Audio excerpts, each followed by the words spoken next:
Good evening, ma'am. Yeah.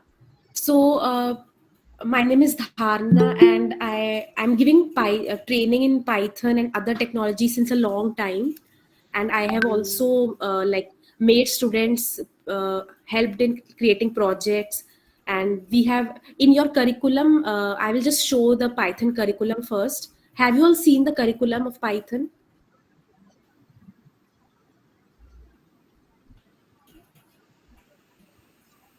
आप लोग ने पाइथन का करिकुलम अभी तक से देखा है जो आपको ऑफर करा है प्रोग्राम यहाँ पे पाइथन का? नहीं देखा किसी ने। No ma'am. No, ma'am. Okay okay तो मैं आपको दिखा देती हूँ। यहाँ पे पाइथन का करिकुलम है और इस पे 20 चैप्टर्स है टोटल। तो ये आपका पहले तो बेसिक्स कवर होगा। लेसन 1 में आपके पाइथन फंडामेंटल्स हैं, फिर डेटा हैंडलिंग है, ये सब कंडीशनल स्टेटमेंट्स हैं। तो आपसे मैं ये पूछना चाहती हूँ पहले तो कि क्या आप लोग कोडिंग के बारे में नॉलेज रखते हैं कि आप लोग को बिल्कुल नॉलेज नहीं है, ये फर्स्ट टाइम कोडिंग कर रहे हैं? मैम है सी कोडिंग किए में हम लोग, तो है थोड़ा बहुत। सी प्रोग्रामिंग आता है, ठीक है। और यहाँ पे कुछ ऐसे भी होंगे जो फर्स्ट टाइम कोडिंग सीख रहे होंगे यहाँ पे, ऐसा कोई है यहाँ पे? Okay. तो ये जैसे पूरा चैप्टर वाइज में यहाँ पे करिकुलम है। तो ये हमारे जो पूरे 10 तक के तो ये बेसिक पाइथन के चैप्टर्स हैं। उसके बाद यहाँ से शुरू होता है आपका एडवांस पाइथन। तो ये एडवांस पाइथन में आप कुछ ऐसे कॉन्सेप्ट्स भी पढ़ेंगे जो कि आगे जैसे डेटा साइंस आपने अगर सुना हो या मशीन लर्निंग सुना हो तो उनमें ये बहुत यूज होते हैं। और वेब डेवलपमेंट में भी कुछ ऐसे कॉन्सेप्ट्स हैं जो यूज होते हैं। तो इसमें एक कॉन्सेप्ट और है MySQL और tkinter GUI। तो आप अपना जब भी आप अपनी एप्लीकेशन बनाते हैं तो आप उसमें डेटा भी स्टोर करते हैं कहीं ना कहीं, तो वो डेटा MySQL के थ्रू स्टोर होगा। तो ये डेटाबेस भी आपको सिखाया जाएगा कि पाइथन के साथ MySQL कैसे कनेक्ट किया जाता है। और फिर ये GUI से क्या होता है, इससे आप एप्लीकेशंस बना सकते हैं, इस पर डिज़ाइन डाल सकते हैं।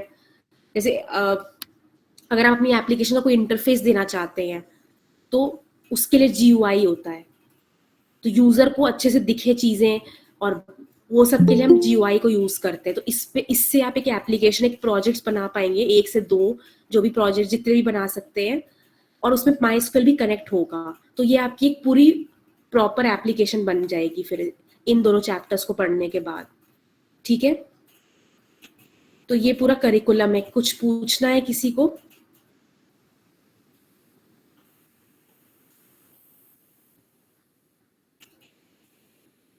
Yes, hello.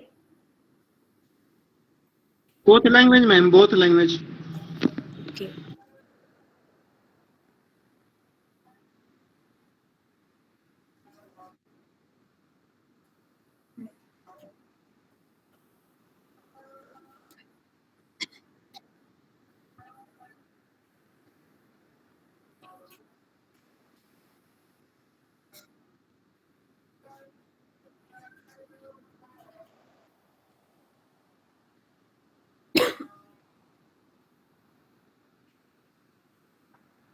ओके बारे में, और सिंटैक्स कैसे लिखते हैं पाइथन का, और बाकी चीज उसमें जैसे जैसे कंटिन्यू कर सकते हैं। अच्छा, आप लोग में से सबको पता है कि प्रोग्रामिंग क्या होती है? क्योंकि आप लोग ने प्रोग्रामिंग पढ़ी हुई है ना सबने। किसी ने सी प्रोग्रामिंग पढ़ी है, किसी ने C++ पढ़ी होगी। तो यस मुझे मैम। तो Yes, ma'am. ओके, तो मुझे लगता है आप लोग को ये बताने की जरूरत नहीं है ना कि प्रोग्रामिंग क्या होती है। ठीक है, क्योंकि मुझे ऐसा लगा कि Yes, ma'am. लोगों को यहाँ पे नॉलेज नहीं है प्रोग्रामिंग की, तो मैं पहले वो बता दूं। ठीक है, तो हम आगे से हम कंटिन्यू करते हैं पाइथन के बारे में। फिर पाइथन एक इंटरप्रेटेड लैंग्वेज है। आप लोगों ने कंपाइलर और इंटरप्रेटर का नाम सुना होगा सी लैंग्वेज में और C++ में, अगर जिसने भी पढ़ी है ये लैंग्वेजेस। जब भी आप कोई सी लैंग्वेज पढ़ते हैं, कोई Yes, ma'am. कंपाइलर होता है एक टर्म। तो कंपाइलर क्या होता है? कंपाइलर एक प्रोग्राम होता है जो आपके प्रोग्राम, मतलब जो आपके प्रोग्राम को मशीन कोड को, हाँ हाँ, तो उसमें क्या होता है कि वो प्रोग्राम ही कंपाइलर एक प्रोग्राम ही होता है। अगर आप कोई भी लैंग्वेज में कुछ लिख रहे हैं, पाइथन में लिख रहे हैं, सी लैंग्वेज में लिख रहे हैं, तो उसको सोर्स कोड बोलते हैं। कंपाइलर का काम क्या होता है? उस सोर्स कोड को मशीन कोड में कन्वर्ट करना। तो यहाँ पे मशीन कोड में कन्वर्ट करने की जरूरत इसलिए है क्योंकि कंप्यूटर एक मशीन है, उसको डायरेक्टली प्रोग्रामिंग लैंग्वेज समझ में नहीं आती है, उसको मशीन लैंग्वेज समझ में आती है। तो इसीलिए इसको मशीन कोड में कन्वर्ट किया जाता है। अब दूसरा स्टेप क्या होता है पाइथन में या किसी भी लैंग्वेज में इंटरप्रिटेशन होता है। अब सी लैंग्वेज में सिर्फ कंपाइलर है, बट जावा में इंटरप्रेटर भी है। जावा में पहले कंपाइल होता है प्रोग्राम, फिर इंटरप्रेटर फिर उस प्रोग्राम को एग्जीक्यूट करता है। एग्जीक्यूट मतलब आउटपुट देता है लाइन बाय लाइन। तो जावा में क्या होता है कि कंपाइलेशन और इंटरप्रिटेशन दोनों अलग अलग टाइम पे होता है। पहले पूरा कोड कंपाइल होगा, उसके बाद ही वो एग्जीक्यूट होगा। लेकिन पाइथन में ऐसा नहीं होता। पाइथन में क्या होता है, साइड बाय साइड वो कंपाइल भी होता है और साथ साथ वो एग्जीक्यूट भी हो रहा होता है। तो इसीलिए पाइथन को इंटरप्रेटेड लैंग्वेज बोलते हैं। इंटरप्रेटर का काम क्या होता है, कोड को एग्जीक्यूट करना लाइन बाय लाइन। ठीक है, तो जब पाइथन का कोड लिखा जाता है तो मशीन कोड में कन्वर्ट होने के साथ साथ वो आउटपुट भी देता है। ठीक है, तो इसीलिए इसको इंटरप्रेटेड लैंग्वेज बोलते हैं। ओके, तो पाइथन को डेवलप किया है Guido van Rossum. Okay, Python एक जनरल पर्पस लैंग्वेज है जिससे कि आप different kind of programs create कर सकते हैं। जैसे कि आप उससे वेब एप्लीकेशंस बना सकते हैं, गेम डेवलपमेंट कर सकते हैं, मशीन लर्निंग में काम होती है पाइथन का, और इंटरप्राइज एप्लीकेशंस बना सकते हैं। तो हम उससे डिफरेंट टाइप के प्रोग्राम्स बना सकते हैं पाइथन से। फिर पाइथन फ्री और ओपन सोर्स है, मतलब पाइथन फ्रीली अवेलेबल है डाउनलोड करने के लिए, आपको उसको बाय करने की जरूरत नहीं होती है। ठीक है, तो पाइथन के एडवांटेजेस क्या हैं? जैसे सबसे पहला एडवांटेज है कि Python easy to read, learn and write है। मतलब पाइथन को लर्न करने में, राइट करने में और रीड करने में बहुत इजी रहता है as compare to other languages. इसका सिंटैक्स बहुत इजी है। फिर पाइथन इंटरप्रेटेड लैंग्वेज है, ये मैं पहले ही बता चुकी हूँ, क्योंकि इसमें क्या होता है कि कोड साथ साथ ट्रांसलेट भी होता है और एग्जीक्यूट भी हो रहा होता है, इसीलिए इसको इंटरप्रेटेड लैंग्वेज, ये इसका एक एडवांटेज है। Then Python dynamically typed language है। अब डायनेमिकली टाइप्ड का मतलब क्या होता है कि जैसे आप सी लैंग्वेज में क्या करते हैं, अगर आपको एक वेरिएबल की वैल्यू प्रिंट करनी है तो आप क्या लिखते हैं, int a equals to 10। तो वहां पे आप int मेंशन कर रहे होते हैं ना कि ये एक इंटीजर वैल्यू है। लेकिन पाइथन में हमें ये मेंशन करने की जरूरत नहीं है, हम पाइथन में डायरेक्टली लिख सकते हैं a equals to 10, क्योंकि Python dynamically typed language. Yes ma'am, अगर इसको आप फुल स्क्रीन में दिखाएं तो बेटर होगा, क्योंकि text is not visible. Okay, तो मैंने जैसे बताया कि डायनेमिकली टाइप का मतलब होता है कि जब रन करते हैं उस टाइम पे उसका डेटा टाइप्स डिसाइड होता है। जैसे सी लैंग्वेज में अगर आप लिखते हैं int a equals to 10, तो वहां पर आप पहले से ही स्पेसिफाई कर देते हैं कि वेरिएबल a जो है वो इंटीजर टाइप का है। लेकिन पाइथन में ये स्पेसिफाई करने की जरूरत नहीं होती है, क्योंकि it is dynamically type language, वो रन टाइम पे ही उसका डेटा टाइप रिजॉल्व कर लेता है। ठीक है, तो ये कुछ इसके एडवांटेजेस है पाइथन के। अब पाइथन के एप्लीकेशंस क्या क्या है, मतलब वो कहाँ कहाँ पे यूज होती है, किस किस एरिया में यूज होती है। स्क्रिप्टिंग में यूज होती है। स्क्रिप्टिंग किसी को पता है क्या होती है? स्क्रिप्टिंग किसको बोलते हैं? नो मैम, नहीं पता। स्क्रिप्टिंग का मतलब जैसे ऑटोमेटेड मेल जनरेट करना, ऑटोमेटिक मेल जनरेट होता है, वो स्क्रिप्टिंग होता है। तो कुछ भी ऑटोमेटिकली ईमेल सेंड हो जाना, ये सब पाइथन से हम कर सकते हैं। तो पाइथन स्क्रिप्टिंग में भी यूज होती है, इसको स्क्रिप्टिंग बोलते हैं। ठीक है, फिर डेटा साइंस और मशीन लर्निंग में यूज होती है आजकल। जैसे मशीन्स के थ्रू हम अपना सारा काम कर सकते हैं, कुछ प्रिडिक्ट करना है, प्रिडिक्शंस करने हैं, तो मशीन लर्निंग से होते हैं, तो उसमें भी पाइथन ही यूज होती है। फिर गेम डेवलपमेंट में भी पाइथन यूज होती है, गेम्स क्रिएट जैसे करने होते हैं तो उसके लिए पाई गेम एक मॉड्यूल होता है पाइथन में, वो यूज होता है। फिर वेब डेवलपमेंट में भी पाइथन यूज होती है। वेब डेवलपमेंट के लिए हमें कुछ फ्रेमवर्क्स लर्न करने पड़ते हैं, जैसे जैंगो है, फ्लास्क है। उसके बाद कंप्यूटर विजन में भी यूज होती है। कंप्यूटर विजन में क्या होता है कि इमेज डिटेक्ट होती है कि ये किसकी इमेज है, तो उस रिलेटेड काम, जो ऑब्जेक्ट डिटेक्ट करना कि ये ऑब्जेक्ट यहाँ पर है कि नहीं है, वो सब कंप्यूटर विजन में आता है। फिर रोबोटिक्स में भी पाइथन का यूज बहुत होता है। उसके बाद नेटवर्क प्रोग्रामिंग, जो क्लाइंट और सर्वर का भी जो भी प्रोग्रामिंग होती है, चैटिंग एप्लीकेशंस जो बनती है वो पाइथन से भी बन सकती हैं, बिकॉज वो नेटवर्क प्रोग्रामिंग में भी पाइथन यूज होता है। उसके बाद साइंटिफिक कंप्यूटर में तो पाइथन यूज होती ही है, बिकॉज इसके पास, क्योंकि पाइथन की बहुत सारी लाइब्रेरीज है जो आप साइंटिफिक कंप्यूटिंग में यूज करते हैं, ठीक है। फिर इंटरप्राइज एप्लीकेशंस भी क्रिएट हो सकती है। इंटरप्राइज एप्लीकेशंस मतलब जो बिजनेस, जो सर्विस बेस्ड एप्लीकेशंस होती है, जो बड़े बड़े कंपनीज में यूज की जाती हैं, वो भी पाइथन से डेवलप हो सकती है, ठीक है। तो ये कुछ एप्लीकेशंस है। हाँ, हेलो, हाँ, वेब स्क्रैपिंग वो एक्चुअली एक टर्म है, स्टूडेंट्स को भी समझ में नहीं आएगा तो मैंने इसलिए बताया नहीं। वेब स्क्रैपिंग में क्या होता है, जैसे कि आप मान लीजिए कि कोई कीवर्ड डालते हैं, आपको वो कीवर्ड जैसे सर्च करना होता है, मतलब ये सर्च करता है कि उस कीवर्ड के कितने रिलेटेड मीनिंग्स हैं, मतलब इंटरनेट पे वो पूरा सर्च करता है उसको, उसको वेब स्क्रैपिंग बोलते हैं, मतलब सर्च करना। इसमें कुछ एपीआईज यूज होती है, तो ये टोटली डिफरेंट एक वो है, एरिया है पाइथन का।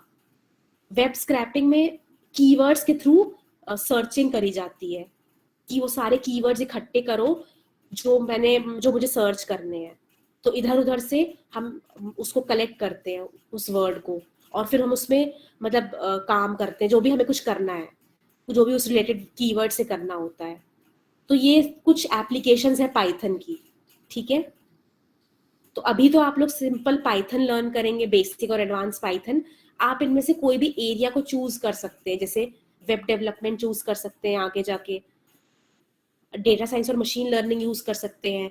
ज्यादातर पाइथन इन्हीं के लिए आजकल पॉपुलर है। स्क्रिप्टिंग भी होती है बहुत पाइथन से। तो ये कुछ एरियाज है जो बहुत ज्यादा यूज हो रहे हैं आजकल पाइथन के, ठीक है। कुछ पूछना है किसी को? मैम सी लैंग्वेज No, और ma'am. पाइथन में क्या डिफरेंस है? इसमें सी लैंग्वेज और पाइथन में, C language and Python. C language जो है वो प्रोसीजर ओरिएंटेड लैंग्वेज होती है। प्रोसीजर का मतलब क्या होता है कि वहां पर आप मतलब फंक्शंस बनाते हैं, हर चीज के लिए फंक्शन से प्रोग्राम को क्रिएट करते हैं। पाइथन एक ऑब्जेक्ट ओरिएंटेड प्रोग्रामिंग है, मतलब पाइथन जो है वो उसमें हम क्लास और ऑब्जेक्ट्स के थ्रू भी प्रोग्रामिंग कर सकते हैं। तो सी लैंग्वेज एक स्ट्रक्चर्ड लैंग्वेज है, वो स्ट्रक्चर्ड वे में होती है, ठीक है, सीक्वेंस होता है। But Python is not a procedure oriented, it is object oriented language. Object oriented का कॉन्सेप्ट आपको पढ़ाया जाएगा एडवांस पाइथन में, ठीक है। इसमें क्लास और ऑब्जेक्ट्स के थ्रू काम होता है, ओके।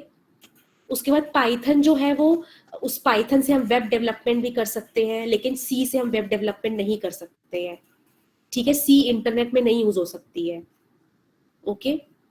और सी मेनली किस लिए बनाई गई थी? सी लैंग्वेज आपकी बनाई गई थी ज्यादातर हार्डवेयर डिवाइसेस को क्रिएट करने के लिए, जैसे ऑपरेटिंग सिस्टम क्रिएट करने के लिए सी लैंग्वेज को बनाया गया था। बट पाइथन मोस्टली हम डेटा साइंस और मशीन लर्निंग में बहुत यूज करते हैं। पाइथन के वेरियस यूजेस हैं as compare to C language. C language mostly सिर्फ ये सब हार्डवेयर डिवाइसेस को क्रिएट करने के लिए बनाई गई थी, ठीक है। और सी, हाँ, तो ये कुछ डिफरेंसेस है सी और पाइथन के बीच में। बाकी डिफरेंसेस क्या होंगे वो आपको आगे पता चलेगा, जब आप पाइथन पे काम करेंगे तो आप रियलाइज करेंगे कि पाइथन कैसे डिफरेंट है सी से, ठीक है। Okay ma'am. ओके, तो पाइथन में काम करने के लिए आपको क्या करना होगा? आपको सॉफ्टवेयर डाउनलोड करना होगा। मतलब पाइथन जैसे जावा होता है, आप लोगों ने मे भी जावा पे काम नहीं किया है, तो उसमें क्या होता है कि जावा की तरह पाइथन में भी सॉफ्टवेयर डाउनलोड करना जरूरी नहीं होता है, क्योंकि दोनों में बाय डिफॉल्ट हमें सॉफ्टवेयर मिल जाता है। जावा में नहीं मिलता है, बट जावा नोटपैड पे भी रन कर सकते हैं प्रोग्राम को। उसी तरह पाइथन के लिए भी हम कोई भी एडिटर यूज कर सकते हैं, कोई भी, जरूरी नहीं है कि आपको एक बड़ा सा सॉफ्टवेयर डाउनलोड करना ही है। हाँ, आगे जाके जब आप बड़ी एप्लीकेशंस क्रिएट करेंगे वेब डेवलपमेंट के पर्पज से, तो आपको करना पड़ेगा। बट अभी आप चाहें तो एक सिंपल पाइथन में, आप जैसे ही पाइथन डाउनलोड करेंगे आपको एक एडिटर मिलेगा साथ में, मैं आपको दिखा देती हूँ। मैं यहाँ पे बताती हूँ कि पाइथन कैसे डाउनलोड करना है। तो पाइथन की ऑफिशियल वेबसाइट पे जाएंगे, यहाँ पे और इधर आप क्लिक करेंगे तो यहाँ से अब देखिए पाइथन का वर्जन अपडेट हो गया है। तो पहले यहाँ पे 3.9 आ रहा था, ये न्यू पाइथन का वर्जन है 3.10, लेटेस्ट वर्जन है। यहाँ से आप इसको डाउनलोड करेंगे तो आपको इसके साथ एक एडिटर भी मिलेगा। सबको पता है एडिटर क्या होता है? सबको पता है? No ma'am, no ma'am. ये होगा, नोटपैड भी एक एडिटर ही है, ठीक है।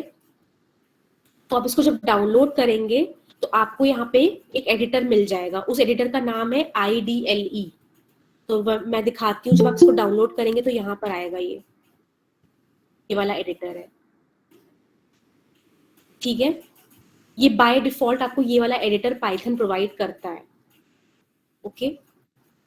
अगर आप चाहें तो मैं उसको और सजेस्ट कर सकती हूँ, अगर आपको इसको यूज नहीं करना है तो पाइथन के और सारे एडिटर्स भी होते हैं, जैसे पाईचार्म बहुत फेमस है, पाईचार्म डेवलपमेंट के लिए बहुत यूज करते हैं। उसके बाद स्पाइडर है, जुपिटर नोटबुक है, विजुअल स्टूडियो है। तो ये सारे बड़े बड़े एप्लीकेशंस हैं। स्पाइडर छोटा एप्लीकेशन है, वो बड़ा नहीं है। अदर देन दैट पाईचार्म हो गया, जुपिटर नोटबुक हो गया, या फिर कौन सा मैंने बताया था, विजुअल स्टूडियो हो गया। ये तीनों काफी बड़े एप्लीकेशंस हैं, ठीक है। तो इनको डाउनलोड करने के लिए तो आपके पास मतलब इंटरनेट काफी डेट अच्छा होना चाहिए, क्योंकि इनको कुछ पैकेजेस डाउनलोड करने पड़ते हैं और ये काफी हैवी सॉफ्टवेयर्स हैं, ठीक है। और इनका फायदे भी बहुत है कि आपको इसमें हेल्प मिल जाती है, आप कुछ भी कोड लिख रहे हैं वो वहाँ पे हेल्प दे देता है। और बड़ी बड़ी एप्लीकेशंस को बनाने के लिए भी वही सॉफ्टवेयर्स का यूज किया जाता है, ठीक है। अब यहाँ पर इस एडिटर में ये शेल ओपन होके आया है। ये शेल टर्मिनल की तरह काम करता है। यहाँ पर हम एक एक लाइन के कोड रन करा सकते हैं पाइथन के। तो देखते हैं पाइथन में कैसे हम कोई भी मैसेज है उसको प्रिंट कराते हैं। तो पाइथन में अगर कुछ भी डिस्प्ले कराना है मुझे, तो हम लिखते हैं प्रिंट ब्रैकेट हेलो। अब आपको पता है इसको मैंने डबल कोट्स के अंदर क्यों लिखा है, क्योंकि ये स्ट्रिंग है ना। अगर आपको पता है कि हम प्रोग्रामिंग लैंग्वेज में कोई भी टेक्स्ट होता है उसको डबल कोट्स के अंदर लिखते हैं कि नहीं लिखते, तो ये टेक्स्ट है, इसको मैंने डबल, तो इसको स्ट्रिंग बोलते हैं। अभी आगे मैं बताऊंगी कि ये क्या है स्ट्रिंग, जिसको नहीं मालूम है सब बताया जाएगा।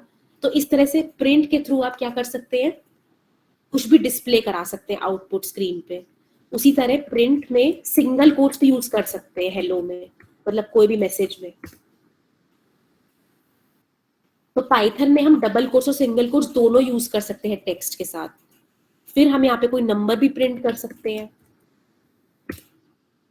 कोई डेसिमल नंबर भी प्रिंट कर सकते हैं। इस तरह से हम डिस्प्ले कराते हैं, ठीक है।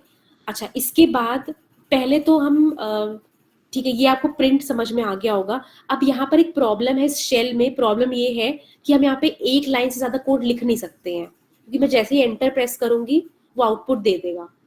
तो इसलिए मैं क्या करने वाली हूँ कि मैं एक न्यू फाइल क्रिएट करूंगी यहाँ पे पाइथन की। तो इसको सेव कर लेंगे, कहीं पे भी सेव कर सकते हैं, मैं डॉक्यूमेंट्स पे सेव कर रही हूँ। और इसको एक नाम दे देंगे, मैं यहाँ पे नाम दे रही हूँ, ये फाइल का नेम हो गया। अब आपको यहाँ पे एक्सटेंशन देने की जरूरत नहीं है। जैसे आप सी लैंग्वेज में लिखते हैं ना .c, इसमें .py होता है, पाइथन का एक्सटेंशन होता है py, ठीक है। इसको सेव कर देंगे। अगर आप यहाँ पे ऊपर देखो तो फाइल नेम .py लिख के आ रहा है, तो py इसका फाइल एक्सटेंशन है। पाइथन फाइल का एक्सटेंशन होता है py, ठीक है। अब यहाँ पर क्या करेंगे, मैं आपको प्रिंट के कुछ यूजेस दिखा रही हूँ, ठीक है। जैसे अगर मैं यहाँ पे प्रिंट लिखूंगी, इधर मैंने यहाँ पे हेलो लिखा, फिर नेक्स्ट लाइन में लिखा वर्ल्ड। अभी यहाँ पे आउटपुट कैसे आएगा, किसी को पता है? अगर इसको यहाँ पे रन कैसे करेंगे, रन पे जाएंगे, रन मॉड्यूल, यहाँ पे आउटपुट 2 सेपरेट लाइंस में आया है। अगर मुझे यही आउटपुट एक सिंगल लाइन में लाना है यूजिंग 2 प्रिंट स्टेटमेंट्स, तो हम क्या करेंगे यहाँ पे, तो प्रिंट के अंदर एक फीचर होता है एंड आर्ग्यूमेंट का। यहाँ पे लिखेंगे कॉमा एंड इक्वल्स टू और यहाँ पे स्पेस दे देंगे। इससे क्या होगा, हेलो के बाद स्पेस आ जाएगा और फिर वर्ल्ड लिख के आएगा। इसको रन करते हैं ऐसे। तो मतलब 2 प्रिंट स्टेटमेंट से आंसर एक ही लाइन में आ सकता है अगर आप यहाँ पे एंड आर्ग्यूमेंट का यूज करें। तो ये प्रिंट फंक्शन का एक फीचर है, ठीक है। सबको क्लियर है ये? Yes ma'am. ओके, इसी तरह हाँ, इसी तरह एक और फीचर है प्रिंट का, वो है सेपरेटर। सेपरेटर क्या करता है, वो एक सेंटेंस को सेपरेट करता है किसी सिंबल के बेसिस पे। जैसे मान लो कि मुझे ऐसे आउटपुट चाहिए, हेलो $am, मतलब हर वर्ड के बाद मुझे डॉलर सिंबल चाहिए। अब इस केस में आप कैसे लिखोगे? एक तरीका है कि आप खुद से डॉलर सिंबल इंसर्ट कराओगे, एक वो तरीका है। एक दूसरा तरीका क्या है वो मैं बता देती हूँ। आप अपने सेंटेंस लिखते जाओगे बट कॉमा के साथ उसको ब्रेक करोगे। पहले हेलो लिखा, आई एम लर्निंग पाइथन, और फिर लिखेंगे SEP इक्वल्स टू डॉलर। तो ये क्या करेगा? ये इस सेंटेंस को सेपरेट करेगा डॉलर सिंबल से। ठीक है, तो इसको रन करते हैं। तो देखो यहाँ पे हर वर्ड के बाद डॉलर सिंबल आ गया है। ठीक है, तो ये होता है सेपरेटर आर्ग्यूमेंट का यूज। आप कोई भी सिंबल इंसर्ट कर सकते हो इन वर्ड्स के बीच में। हम यहाँ पे हैश भी डाल सकते हैं। ठीक है, कोई भी सिंबल। ओके, इसके बाद होता है कमेंट्स। कमेंट्स क्या होते हैं किसी भी प्रोग्रामिंग लैंग्वेज में? What are comments? कमेंट्स का मतलब होता है अगर मुझे अपने प्रोग्राम में किसी लाइन को हाइड करना है तो हम कमेंट्स का यूज करते हैं। अब कमेंट्स दो टाइप के होते हैं, सिंगल लाइन कमेंट और मल्टी लाइन कमेंट। अगर मुझे इस लाइन को कमेंट करना है तो हम क्या लिखेंगे? यहाँ पे शुरुआत में लिखेंगे हैश, इसको सेव करेंगे। अब इसको जब रन करेंगे तो ये लाइन में ये हाइड हो गई है, कुछ प्रिंट नहीं हो रहा है कि वो लाइन हाइड हो गई है। ठीक है, तो इसको बोलते हैं सिंगल लाइन कमेंट। ठीक है, जब सिंगल लाइन को कमेंट करते हैं। उसी तरह मल्टी लाइन कमेंट क्या होता है? जब हम मल्टीपल लाइंस को कमेंट करते हैं, एक से ज्यादा लाइंस। अब मान लो कि मेरे पास यही लाइन कई बार है, या कोई भी कोड है आपका बहुत बार है, इसको आप चाहते हो एक साथ कमेंट करना। तो एक साथ कमेंट करने के लिए एक एक लाइन को तो आप कमेंट करोगे नहीं, तो क्या करोगे उस केस में? मल्टी लाइन कमेंट्स का यूज करोगे। मल्टी लाइन कमेंट्स कैसे होते हैं? यहाँ पे ट्रिपल कोट्स से स्टार्टिंग और इधर ट्रिपल कोट्स से एंड करेंगे, तो ये पूरा का पूरा कोड हाइड हो जाएगा, कुछ भी आउटपुट नहीं आया है। ठीक है, ये सबको क्लियर है कमेंट्स क्या होते हैं? Yes ma'am. Yes, ma'am. Okay, तो इसके बाद अब हम आते हैं डेटा टाइप्स पे। अब डेटा टाइप क्या होता है? आपने सी लैंग्वेज पढ़ी हुई है तो डेटा टाइप्स तो यूज करे ही होंगे। तो डेटा टाइप्स होते क्या है, मतलब क्या है डेटा टाइप का? डेटा का मतलब क्या होता है? Data means any number, text, any type of value is known as data. अब प्रोग्रामिंग लैंग्वेज में जब भी हम डेटा को डिफाइन करते हैं तो हमें उसका टाइप देना जरूरी होता है। उसका एक टाइप होता है, उसका नाम होता है। जैसे ये 9 है, 9 का नाम क्या होता है? इंटीजर होता है, इसको इंटीजर कहते हैं। डेसिमल वैल्यूज को हम कहते हैं फ्लोटिंग पॉइंट वैल्यू। कोई कैरेक्टर्स हैं तो उसको स्ट्रिंग बोलते हैं। अगर बूलियन वैल्यू क्या होती है? True and false. तो क्या क्या टाइप्स होते हैं? सबसे पहला होता है न्यूमेरिक टाइप। तो न्यूमेरिक टाइप में क्या क्या आता है? इंटीजर आता है, जैसे कि 0 हो गया, -10 हो गया, ये इंटीजर है। और फिर आता है फ्लोटिंग पॉइंट। फ्लोटिंग पॉइंट क्या होता है? जैसे 12.3 हो गया, -9.8 हो गया। ठीक है, ये होता है। उसके बाद क्या होता है डेटा टाइप? ये न्यूमेरिक हो गया। न्यूमेरिक मीन्स नंबर्स, तो नंबर्स में इंटीजर होते हैं और फ्लोटिंग पॉइंट होता है। फिर क्या होता है? स्ट्रिंग्स होते हैं। स्ट्रिंग्स का मतलब वर्ड्स, जैसे ABC। डबल कोट्स के अंदर जो भी होता है उसको स्ट्रिंग बोलते हैं। अब डबल कोट्स के अंदर नंबर भी हो सकता है। ठीक है, डबल कोट के अंदर कोई स्पेशल कैरेक्टर भी हो सकता है, सिंगल कोट से भी दे सकते हैं इसको। तो ये स्ट्रिंग होता है, इसको स्ट्रिंग बोलते हैं। ठीक है, नेक्स्ट टाइप का डेटा टाइप क्या होता है पाइथन में? बूलियन। बूलियन का मतलब ट्रू और फॉल्स। तो ट्रू को हम कैपिटल T लिखते हैं और फॉल्स में कैपिटल F लिखते हैं। ये बूलियन वैल्यू होती है। ठीक है, तो बूलियन में सिर्फ दो वैल्यूज होती हैं, ट्रू एंड फॉल्स। और ये ध्यान रखना है कि पाइथन में कैपिटल T और कैपिटल F होता है। अगर आपने इसको स्मॉल t कर दिया तो फिर ये स्ट्रिंग बन जाएगा, इसमें आपको सिंगल कोट्स देने पड़ेंगे, इसका कोई मीनिंग नहीं होता है। तो इसीलिए आपको इसको कैपिटल टी लिखना होगा ताकि इसका कलर भी चेंज हो जाता है, क्योंकि ये प्री डिफाइंड वैल्यू है। प्री डिफाइंड का मतलब ये वैल्यू ऑलरेडी पाइथन में स्टोर्ड है।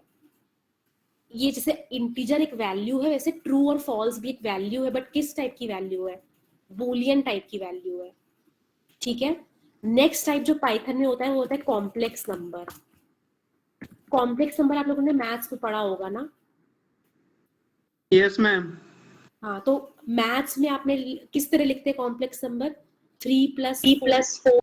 हाँ, इस तरह लिखते हैं। लेकिन पाइथन में हम लिखते हैं 3+4j। पाइथन में j होता है। जिनको नहीं पता वहां उसमें जिसमें कुछ जिनको नहीं पता कॉम्प्लेक्स नंबर क्या होता है, कॉम्प्लेक्स नंबर में इस टाइप से 2 पार्ट्स होते हैं। इसको कहते हैं रियल पार्ट, इसको बोलते हैं इमेजिनरी पार्ट। इमेजिनरी पार्ट के साथ j, ये सारे हमारे डेटा टाइप्स होते हैं पाइथन में। अब इनको प्रिंट करा के देख लेते हैं एक बार। यहाँ पे ऐसे लिखा प्रिंट, मैं आपको स्ट्रिंग तो प्रिंट करा के दिखा दिया, नंबर भी, डेसिमल नंबर भी, तो बूलियन वैल्यू को भी यहाँ पे प्रिंट करा सकते हैं ऐसे। अगर आपको 2 वैल्यूज को सेपरेट करना है तो आप क्या यूज कर सकते हैं? Comma, true comma false. यहाँ पे लेकिन कॉमा नहीं आएगा, सेपरेट कर रहे हैं। उसके बाद अगर आपको यहाँ पे कॉम्प्लेक्स नंबर प्रिंट करना है तो कैसे लिखेंगे? 3+4j। ये कॉम्प्लेक्स नंबर प्रिंट हो गया है।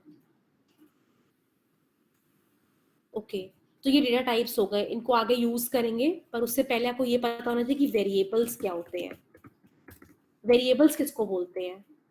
वेरिएबल्स क्या होते हैं? आप लोगों ने सुना होगा variables are name given to a value. जैसे अगर हम रियल लाइफ की बात करें तो अगर हम अपने क्लोथ्स को कबर्ड में नहीं रखेंगे, अगर हम इधर उधर रखेंगे तो वो कपड़े खो जाएंगे। अपने पर्सनल चीजों को अगर हम इधर उधर रख देंगे तो वो खो जाएंगी, उनको एक पर्टिकुलर प्लेस पे स्टोर करना पड़ता है, चाहे वो कबर्ड हो, चाहे वो ड्रॉअर हो, या कुछ भी हो। उसी तरह वैल्यूज को भी स्टोर करके रखना पड़ेगा, बिकॉज अगर आप चाहते हो कि वो वैल्यूज फ्यूचर में यूज हो पाए तो उनको कहीं ना कहीं पे स्टोर रखना पड़ेगा। तो इसीलिए वेरिएबल्स का यूज किया जाता है। तो variables are names given to a value. जैसे ह्यूमंस होते हैं, ह्यूमंस के भी नेम होते हैं। मेरा भी नाम है, आपका भी नाम है, तो मुझे आपके नाम, हम अपने नाम से ही आइडेंटिफाई भी होते हैं। अगर कोई हमें बुलाएगा तो हमारे नाम से बुलाएगा। उसी तरह किसी वैल्यू को भी नाम देना जरूरी है। अगर हम वैल्यू को नाम नहीं देंगे तो उसको आइडेंटिफाई नहीं कर पाएंगे और उसको यूज भी नहीं कर पाएंगे किसी दूसरी फाइल में। ठीक है, तो वेरिएबल्स को कैसे लिखते हैं हम? वेरिएबल का नेम लिखते हैं पहले, इक्वल्स टू वैल्यू। अब उस वेरिएबल में कोई भी वैल्यू डाल सकते हैं। ठीक है, तो वेरिएबल किस तरह से लिखे जाते हैं, वेरिएबल का नाम कैसे दिया जाता है? जैसे a = 10, तो यहाँ पे a वेरिएबल का नाम है और 10 उसकी वैल्यू है। अब 10 किससे आइडेंटिफाई हो रही है? a से। ठीक है, तो अब मान लो कि मुझे वेरिएबल, तो मुझे 10 को a में स्टोर करना है। ठीक है, तो इसको हम क्या करेंगे? इसको प्रिंट कैसे करेंगे? हम लिखेंगे a = 10। ठीक है, फिर लिखेंगे प्रिंट a। अब यहाँ पे क्योंकि 10 a में डाला है इसीलिए प्रिंट a लिखेंगे। ठीक है, और ये वेरिएबल में हम कभी भी डबल कोट्स या सिंगल कोट्स नहीं डालेंगे। ठीक है, इस तरह से वेरिएबल प्रिंट किया जाता है। अब वेरिएबल के नाम किसी भी तरीके से, अच्छा वेरिएबल में कोई भी वैल्यू डाल सकते हैं हम, स्ट्रिंग्स भी डाल सकते हैं, जैसे मैंने अपना नाम डाल दिया। अब मैं जब प्रिंट ए करूंगी तो ये मेरा नाम प्रिंट करेगा, 10 नहीं प्रिंट करेगा।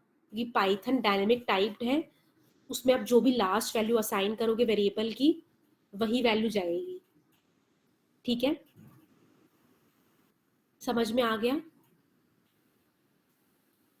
बट शुरू में नहीं हो सकते हैं, तो मैं ऐसा वेरिएबल भी बना सकती हूँ जैसे ABC_123, ये भी ठीक है। ओके, इसको भी प्रिंट करा सकते हैं। बट नंबर्स स्टार्टिंग में नहीं हो सकते हैं, बीच में कहीं पे भी हो सकते हैं, इवन a के बाद भी हो सकता है। ठीक है, नेक्स्ट रूल क्या है? Variables can not be a reserve word. अब अब इसका क्या मतलब है, हम वेरिएबल को कोई भी रिजर्व वर्ड नहीं दे सकते। रिजर्व वर्ड क्या होता है, किसी को मालूम है? कीवर्ड। हाँ, कीवर्ड। जो वर्ड्स पाइथन में ऑलरेडी डिफाइंड हैं उनको आप वेरिएबल नहीं बना सकते हैं। तो ये कुछ रूल्स है वेरिएबल को डिफाइन करने के लिए। बाकी आप कैपिटल लेटर से शुरू कर सकते हैं वेरिएबल का नाम, बट वेरिएबल में सजेस्टेड यही रहता है कि आप स्मॉल लेटर से शुरू करें, ठीक है? तो ये कुछ रूल्स हैं। ओके, तो आपको ये पता चले कि वेरिएबल कैसे क्रिएट करते हैं, डेटा टाइप उसमें वैल्यू कैसे दी जाती है, ठीक है? तो अगर मान लो मुझे कॉम्प्लेक्स नंबर को वेरिएबल में डालना है तो सिंपल है, बस एक ऐसे ले लेंगे num इक्वल्स टू 3 + 4j, फिर प्रिंट num,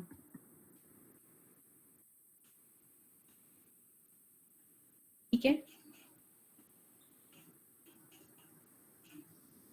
इस तरह से भी हम एक नंबर को प्रिंट करा सकते हैं, एक कॉम्प्लेक्स नंबर को।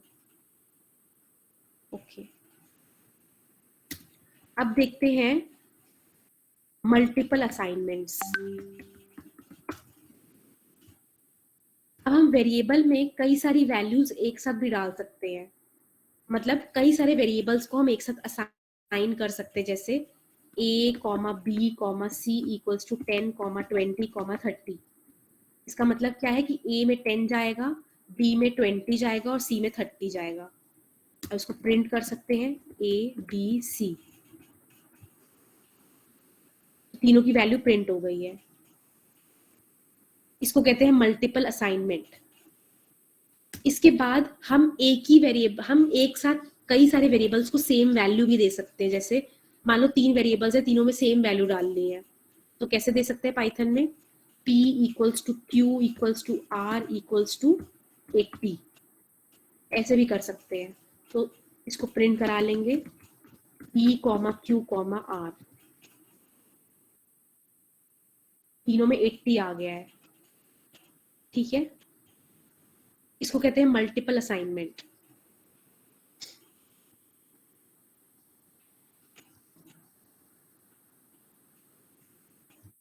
तो मुझे एक बार पूछना था सर से कि इनको आज क्या सिर्फ थोड़ा सा इंट्रोडक्शन ही देना था कि पूरी क्लास अभी?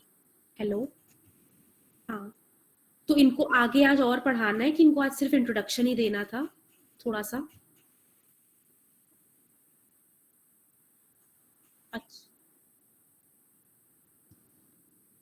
अच्छा, क्लासेस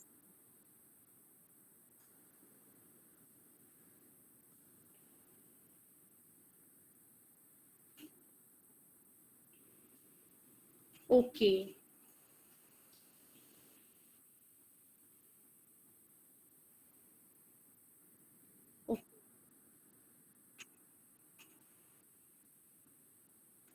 हाँ, क्योंकि मुझे यही लगा कि अगर मैं ज्यादा पढ़ाऊंगी तो फिर क्योंकि डेमो सेशन के लिए आई थिंक काफी ज्यादा ना हो जाए।